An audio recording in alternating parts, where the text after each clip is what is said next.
Halo guys, informasi timnas hari ini bahwa kuota untuk pemain senior timnas Indonesia U22 di SEA Games 2021 telah terisi 1 orang. Pelatih Sintayong sudah menetapkan akan menjatuhkan pilihan kepada Mark Klok. Direktur Teknik PSSI yaitu Indra Syafri mengungkapkan perihal pihaknya saat ini sudah mendaftarkan Mark Klok untuk membela skuad Garuda Timnas Indonesia U22 pada event SEA Games 2021. Seperti yang telah kita ketahui bahwa per April 2022 Mark Klok sudah bisa bermain untuk Timnas Indonesia, sebab saat ini gelandang yang bermain bersama Persib Bandung telah menetap selama 5 tahun di tanah air. Selain itu, Indra Syafri pun menjelaskan bahwa setiap peserta termasuk Timnas Indonesia U22 diizinkan untuk memainkan 2 orang pemain senior pada SEA Games 2021.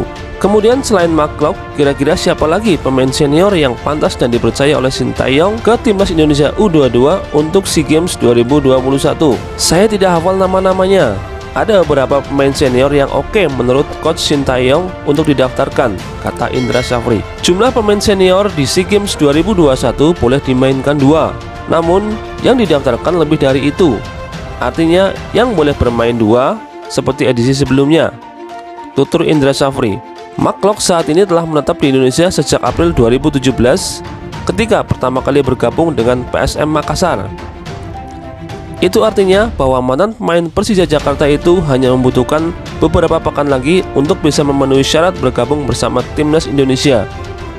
Pada April atau bulan depan, Mark Klok telah pas 5 tahun berada di Indonesia.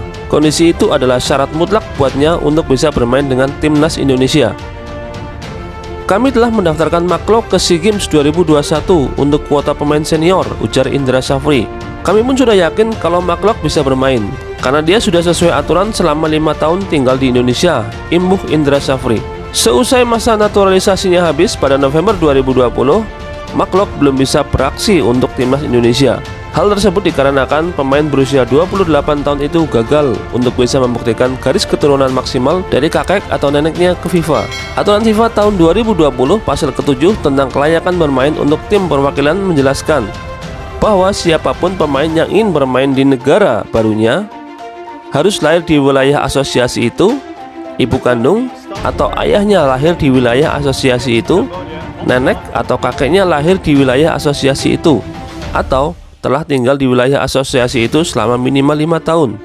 FIFA juga menetapkan lama tinggal di wilayah asosiasi yaitu minimal 3 tahun sebelum usia 10 tahun, 5 tahun untuk usia 10-18 tahun, dan 5 tahun sejak usia 18 tahun.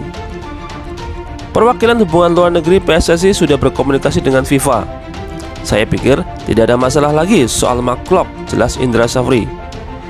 Dikarenakan tidak memenuhi kriteria garis keturunan, Mark Klok terpaksa harus melengkapi statut FIFA, yaitu mengenai lamanya tinggal dan membela Timnas Indonesia di pertandingan-pertandingan kedepannya.